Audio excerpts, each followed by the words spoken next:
Trend நேயர்களுக்கு வணக்கம்.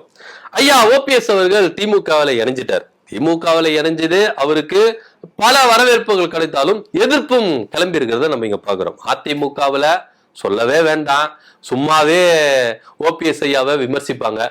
இப்போ திமுக பக்கம் போயிட்டாரு, சொல்லவா வேணும், வச்சு செஞ்சுட்டு இருக்கிறாங்க அப்படின்ற ஒரு கருத்து போயிருந்தாலும் சசிகலா அவர்கள் ஒரு கருத்தை சொல்லியிருக்கிறாங்க. தீய சக்தி திமுக பக்கம், நல்ல சக்தி அப்படின்னு சொல்லிட்டு ஓபிஎஸ் போய் சேர்ந்திருக்கிறாரு. இது தவறான செயல், அதுல எந்த வித மாற்று கருத்து இல்லை. ஆனா இதற்கு யார் காரணம் அப்படின்ற ஒரு கேள்வியும் சொல்லி அதற்கு தக்க பதிலடி கொடுத்திருக்காங்க சசிகலா. பொதுவா இந்த பசும்பொன்ல தேவர் ஜெயந்தி அன்னைக்கு 4 பேர் ஒன்றா சந்திக்கிட்டாங்க. அதாவது டிடிவி தினகரன், ஓபிஎஸ், செங்கோட்டையன், சசிகலா. இப்ப இந்த 4 பேரும் 4 பக்கமா பிரிஞ்சு போய் கிடக்குறாங்க. செங்கோட்டையன் அவர்கள் தாவேகா பக்கம் போயிட்டாரு. டிடிவி தினகரன் ஆல்ரெடி கட்சி ஆரம்பிச்சாரு, அம்மா மக்கள் முன்னேற்ற கழகம்னு. ஓபிஎஸ் திமுக பக்கம் போயிருக்கிறாரு, சசிகலா புதுசா கட்சி ஆரம்பிச்சிருக்காங்க.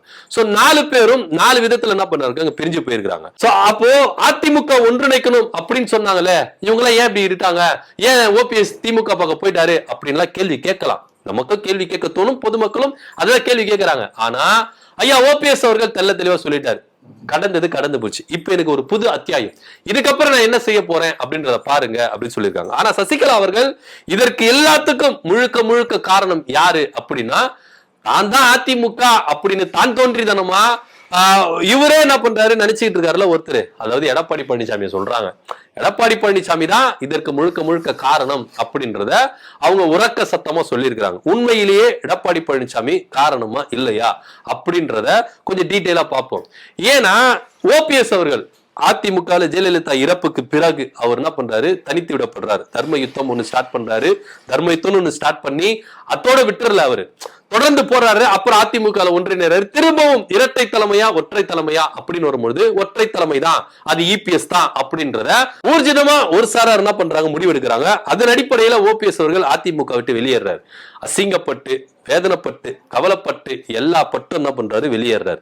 வெளியேற்ற பிறகு அதிமுக ஒன்றிணைக்க போறேன், அதிமுக தொண்டர்கள் உரிமை மீட்பு குழு அப்படின்னு ஒண்ணு ஆரம்பிச்சு செயல்பட்டு இருந்தாரு. இவரை நம்பி தர்ம யுத்தம் ஸ்டார்ட் பண்ணும் போது பெரும்பாலானோர் கூட வந்தாங்க. ஆனா ஐயா ஓபிஎஸ் உடைய குணத்தை பத்தி புரிஞ்சுக்கிட்டு நிறைய பேர் பின்வாங்கிட்டாங்க.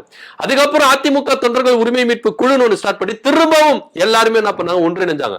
ஆனா ஒன்றிணைஞ்ச பிறகும் ஒரு சிலர் என்ன பண்ணாங்கன்னா வெளியே ஏறிட்டாங்க.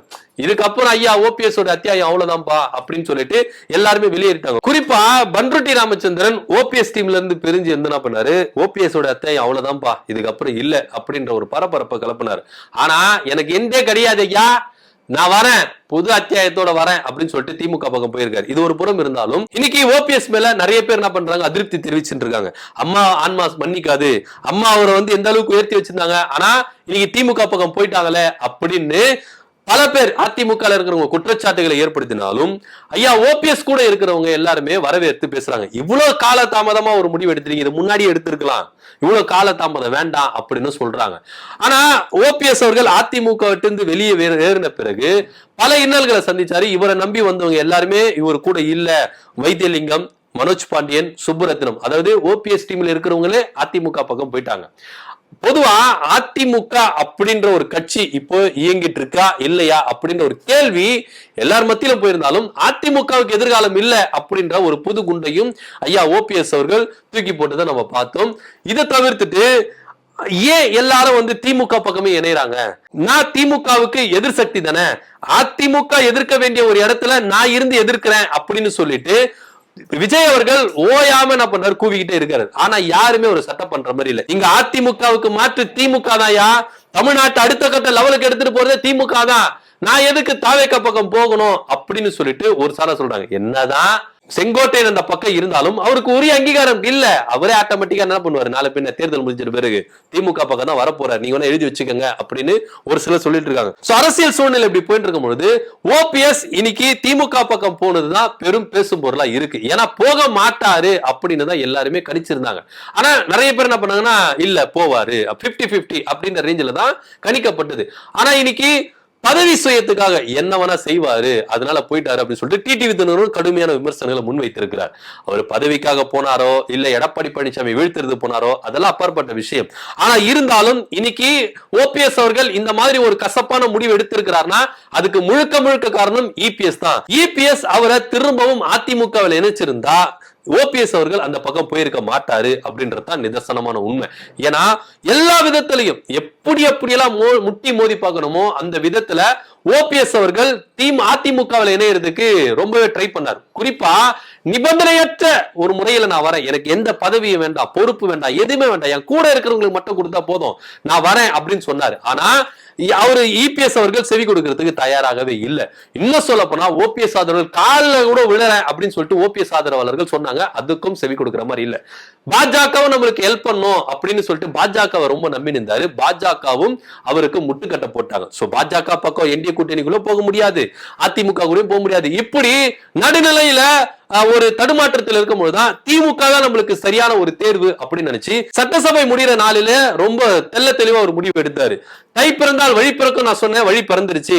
மக்கள் 2026 சட்டமன்ற தேர்தலில் திமுக தான் ஆட்சி கட்டில உட்கார வைக்க போறாங்க அப்படின்ற ஒரு பரபரப்பை ஏற்படுத்தி முதல்வர் அவர்களையும் சனியா சந்தித்து வந்தாரு. அதுல இருந்து பெரும் பேசு பொருளாவே இருந்தது. திமுக போய் இணைய போறாரு, திமுக போய் இணைய போறாரு. கடைசியா திமுக பக்கம் போய் இணைஞ்சிட்டாரு. சோ இன்னைக்கு எடப்பாடி பழனிசாமி முதற்கொண்டு எல்லாருமே ஓபிஎஸ் அவர்களை கடுமையா விமர்சிச்சு வராங்க. ஆனா இந்த விமர்சனங்களுக்கு முற்றுப்புள்ளி வைத்திருந்தால் இபிஎஸ் நினைச்சுதான் வச்சிருக்கலாம். ஆனா அவர் வைக்கல. வைக்காம இன்னைக்கு விமர்சனங்களை மட்டும் முன்வைக்கிறாரு எப்படி அப்படின்னு சொல்லிட்டு ஓபிஎஸ் ஆதரவாளர்கள் என்ன பண்றாங்க, பதிலடி கொடுத்துட்டு வராங்க. சசிகலா அவர்களும் என்ன சொல்லிட்டாங்க, இதற்கு முழுக்க முழுக்க காரணம் இபிஎஸ் மட்டும்தான். இபிஎஸ் நினைச்சிருந்தா இன்னைக்கு அதிமுக எல்லாருமே ஒன்றிணைஞ்சு தேர்தலை சந்திச்சிருக்கலாம். இபிஎஸ் உடைய ஈகோனால அவருடைய சுயநலத்துக்காக இன்னைக்கு அதிமுகவை அவரு அழிச்சிட்டு வராரு அப்படின்னு சொல்றாங்க. ஐயா ஓபிஎஸ் அவர்கள் சொல்ற மாதிரி அதிமுகவுக்கு எதிர்காலம் ஒன்று இருக்கா அப்படின்னா இல்லவே இல்லை. கடைசியா செங்கோட்டையன் அவர்கள் சொன்னாரு 2026 சட்டமன்ற தேர்தலுக்கு பிறகு அதிமுக இருக்காது, தாவேக்கால அதிமுக இருக்கும் அப்படின்னு. ஆனா அது முற்றிலுமா பொய்யா இருக்கு. ஏன் அப்படின்னா அதிமுக இருக்கிறவங்க எல்லாருமே திமுக பக்கம் வந்துட்டாங்க. திமுக அதிமுக தாய் கழகத்துல இணைஞ்சிருச்சு ஃபுல்லா அப்படின்னு நம்ம எடுத்துக்கொள்ள முடியும் அப்படின்றதுதான் இங்க யதார்த்தமான உண்மை. ஓபிஎஸ் அவர்கள் திமுகவில் இணைஞ்சது முழுக்க முழுக்க இபிஎஸ் தான் அப்படின்னு சசிகலா அவர்கள் உறக்க சொல்லி இருக்கிறாங்க. இதை பத்தியோட கருத்து என்ன அப்படின்னு கீழே கமெண்ட் பண்ணுங்க. நன்றி, வணக்கம்.